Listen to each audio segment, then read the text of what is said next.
Hello students, today we will discuss our next topic, that is the motion of a loaded spring. Clear? Spring समझते हो आप क्या होता है? Simple spring आप सभी ने अपनी डेली लाइफ में देखा होगा, ये वाला स्प्रिंग. क्लियर? जो स्ट्रेच और कंप्रेस हो सकता है. क्लियर?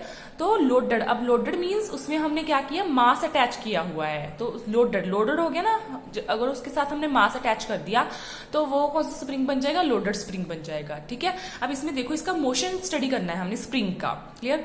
अब देखो क्या है, जो ये स्प्रिंग है इसकी लेंथ है कैपिटल एल. ठीक है.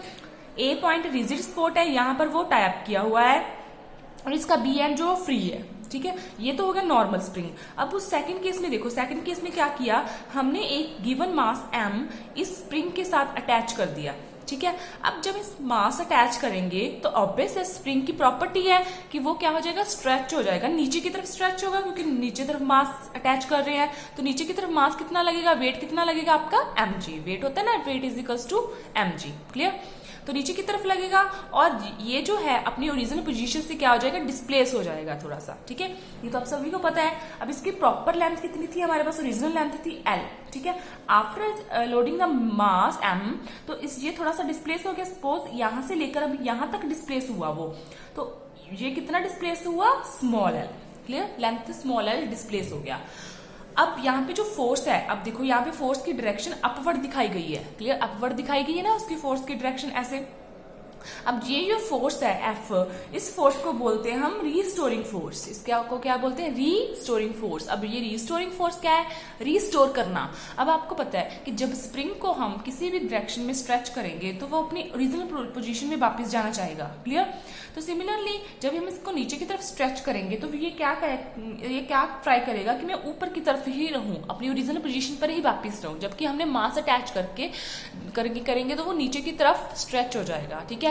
तो लेकिन ये स्प्रिंग जो है वो ऊपर की तरफ फोर्स लगाएगा अपने, की मैंने ऊपर की तरफ अपनी ओरिजिनल पोजीशन पे वापस जाना है. इलास्टिसिटी प्रॉपर्टी शो करता है ये. ठीक है. तो ये जो फोर्स है वो ऊपर की तरफ लगेगी. ये फोर्स किसकी है, स्प्रिंग की फोर्स है. कौन सी फोर्स है ये, स्प्रिंग की रीस्टोरिंग फोर्स. रीस्टोरिंग मीन्स अपने आप को रीस्टोर कर लेना, उसी पोजीशन पर वापस ले जाना. ठीक है. अब थर्ड केस में क्या है, अब थर्ड केस में देखो क्या किया, पुल. यहाँ पे पुल लिखा हुआ है. पुल मीन्स हाँ, यहाँ पे तो हमने मास अटैच किया था. पुल मतलब हमने यहाँ पे इसको पकड़ के नीचे की तरफ खींचा है, पुल किया है नीचे की तरफ, खुद पुल किया है. ठीक है. तो फिर से वो डिस्प्लेस हो जाएगा. कितना पुल किया हमने, वो मान लो सपोज करो यहां से लेकर यहां तक पुल किया हमने, तो ये कितना डिस्प्लेस हो गया, स्मॉल वाई. क्लियर? ये चीज समझ में आ गई. अब उसके बाद देखो क्या है, सिंपल समझो पहले से, जो आपकी एफ है, रीस्टोरिंग फोर्स जो है आपकी, ठीक है, that is directly proportional to L. L मतलब ये वाली एल मीन्स जितनी हम एल डिस्प्लेस होगी उतनी ही रीस्टोरिंग फोर्स ऊपर को लगेगी. ये समझ में आ गया ना, कि डायरेक्टली प्रोपोर्शनल का मतलब क्या होता है, डायरेक्ट उस पर डिपेंड करता है. जितनी एल डिस्प्लेस होगी नीचे की तरफ उतनी फोर्स ऊपर की तरफ लगेगी. ठीक है. उसके बाद आपको पता है कि प्रोपोर्शनैलिटी साइन हटाकर हम इक्वल का साइन रखते हैं और एक कांस्टेंट रखते हैं. अब यहाँ पे देखो हमने इक्वल का साइन रख दिया, एक कांस्टेंट रख दिया के, और इस के को बोलते हैं आप फोर्स कांस्टेंट भी बोल सकते हो और स्प्रिंग फैक्टर भी बोल सकते हो. ठीक है. जनरली हम स्प्रिंग फैक्टर यूज करते हैं इसके लिए. ठीक है. ताकि स्प्रिंग के बारे में पता चल जाए हमें. अब यहाँ पे देखो माइनस साइन लिखा हुआ है यहाँ पे. अब ये माइनस साइन क्यों आया, माइनस साइन क्यों आया, क्योंकि जो आपकी लेंथ है वो तो नीचे की तरफ इंक्रीज हो रही है, लेकिन जो रीस्टोरिंग फोर्स है वो ऊपर की तरफ लग रही है. तो ये दोनों एक दूसरे के ऑपोजिट हो गए ना, तो ऑपोजिट को शो करने के लिए यहाँ पे नेगेटिव साइन आया है. ठीक है. देखो यहाँ तक समझ में आया आप लोगों को. उसके बाद देखो सिंपल है, अगर उन्होंने एल को 1 सपोज कर दिया, एल की वैल्यू 1 फिल कर दी यहाँ पे, तो एफ किसके इक्वल आ जाएगा आपके पास, के इक्वल आ जाएगा, माइनस के के इक्वल आ जाएगा. तो उसके यहाँ पे डेफिनेशन बन जाएगी, जो आपका फोर्स कांस्टेंट है स्प्रिंग का, may be defined as the restoring force setup per unit extension in the length. कि अगर इसमें जो स्प्रिंग में एक्सटेंशन होगी वो 1 मीटर की होगी या 1 मीटर की होगी, तो जो आपका स्प्रिंग कांस्टेंट है वो किसके इक्वल हो जाएगा, आपका फोर्स के इक्वल हो जाएगा. अब नेक्स्ट देखो, नेक्स्ट क्या है आपकी mg, अब यहाँ पे देखो ये डायग्राम में किया था ना हमने, ये डायग्राम mg नीचे की तरफ लग रही है, f ऊपर की तरफ लग रही है, ठीक है। तो फोर्स किसके डायरेक्टली प्रोपोर्शनल हो जाएगी, आपके mg, क्योंकि ये वाली फोर्स ऊपर की तरफ लग रही है, ये आपने ऑलरेडी फोर्स फैक्टर में किया हुआ है। एक फोर्स जो f है वो ऊपर की तरफ लग रही है और mg जो है वो आपकी नीचे की तरफ लग रही है। तो हम इसको लिख सकते हैं f equals to minus mg, क्योंकि ये एक दूसरे के ऑपोजिट है। So force equals to minus mg, ठीक है। एक रिलेशन था आपका force equals to minus kl, जो पहले किया है, फर्स्ट इक्वेशन मान लो इसको, ठीक है। इसको आप सेकंड इक्वेशन मान लो सपोज मेरे अकॉर्डिंग। तो फ्रॉम फर्स्ट एंड सेकंड, तो f equals to minus K L, F equals to minus M G, तो ये आपस में दोनों इक्वल हो जाएंगे। Minus K L equals to minus M G, minus minus cancel हो जाएंगे, तो आपका M G equals to K L के इक्वल हो जाएगा, ठीक है। यहां तक क्लियर है आपको, सिंपल है, क्लियर। उसके बाद नेक्स्ट जो एफ डैश लिया है हमने, एफ डैश किसके लिए लिया है, जब हमने थर्ड केस में, यहां पर देखो थर्ड केस में इसको हमने नीचे की तरफ पुल किया था, खुद पुल किया था, मास अटैच करने के बाद फिर हमने खुद पुल किया उसको, तो उसकी टोटल जो एफ डैश रिप्रेजेंट कर दिया उसको माइनस के।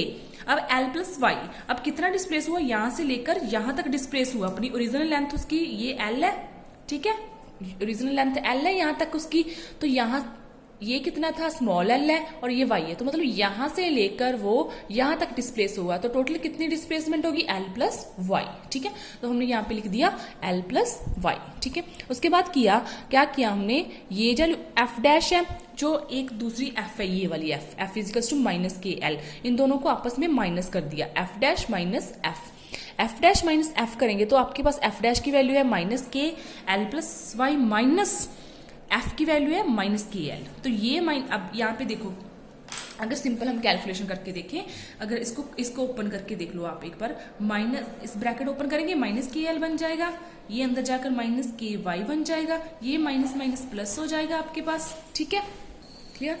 उसके बाद माइनस के एल, अब ये देखो ये माइनस है ये प्लस है, तो ये आपस में कैंसिल हो जाएगा, तो एफ डैश माइनस एफ की वैल्यू क्या आ जाएगी आपके पास, माइनस के वाई, क्लियर। यहां तक क्लियर हो गया आपको। उसके बाद नेक्स्ट देखो, अब ये आपको पता है कि कोई भी फोर्स होती है, लीनियर फोर्स, वो किसके इक्वल होती है, मास इनटू एक्सेलरेशन, ठीक है।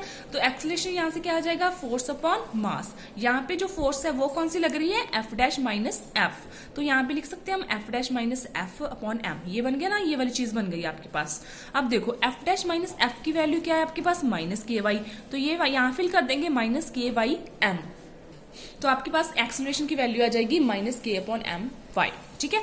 उसके बाद हमने पहले जो प्रीवियस वीडियो में किया था, टाइम पीरियड निकाला था। टाइम पीरियड किसके इक्वल होता है आपका, 2 pi under root of displacement upon acceleration, ठीक है।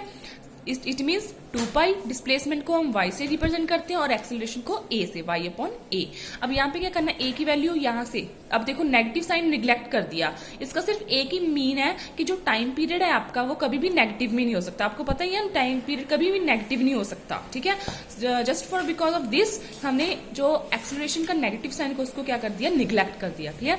तो एक्सेलरेशन की वैल्यू यहाँ पे फिल कर दी, एक्सेलरेशन की वैल्यू क्या है, के वाई अपॉन एम, के वाई अपॉन एम। अब ये देखो ये y से y कैंसिल आउट हो गया, तो t की वैल्यू क्या आ जाएगी आपके पास, 2 pi under root of m upon k। यहां तक एक आपका टाइम पीरियड निकल गया, उसकी वैल्यू निकल गई, इजी है ना, m ऊपर चला जाएगा। उसके बाद ये वाली इक्वेशन की थी हमने, mg equals to K L, इसको उठा लो आप, that is mg equals to K L. यहां से m अपॉन k की वैल्यू निकाल ली, मतलब n k इधर ले गए, m अपॉन k, तो l अपॉन g आ गई इसकी वैल्यू, तो इसमें m अपॉन k की जगह पर हमने l अपॉन g फिल कर दिया, तो आपके पास एक और वैल्यू आ गई फॉर टाइम पीरियड के लिए, ठीक है। तो ये आपके पास किसका टाइम पीरियड आ गया, ऑसिलेशन और द लोडेड स्प्रिंग, क्लियर। इसके बाद जस्ट कुछ पॉइंट्स है कि जो आपका टाइम पीरियड है वो किस पर डिपेंड कर रहा है, क्लियर। जो स्प्रिंग है आपका वो मासलेस होना चाहिए। Extension of the time period of a loaded spring has been derived by assuming that, जो स्प्रिंग है वो आपका मासलेस होना चाहिए, it vibrates within elastic limits, elastic समझते ना, इलास्टिक हमने किया था property, so that Hooke's law is always applicable, clear.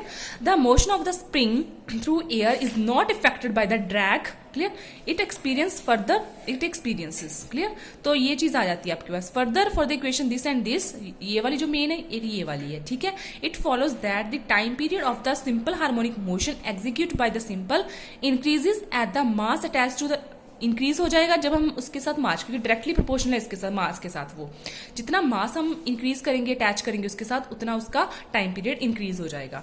Second है, for a short spring one having higher value of the force constant is less than that of the delicate spring. ठीक है, तो ये था आपका motion of the loaded spring, जिसमें हमने उसका एक्सेलरेशन निकाला स्प्रिंग का सबसे पहले, फिर उसका टाइम पीरियड निकाला। ठीक है, ओके, अगर कोई भी डाउट हो तो कभी पूछ सकते हो आप। Okay, thank you.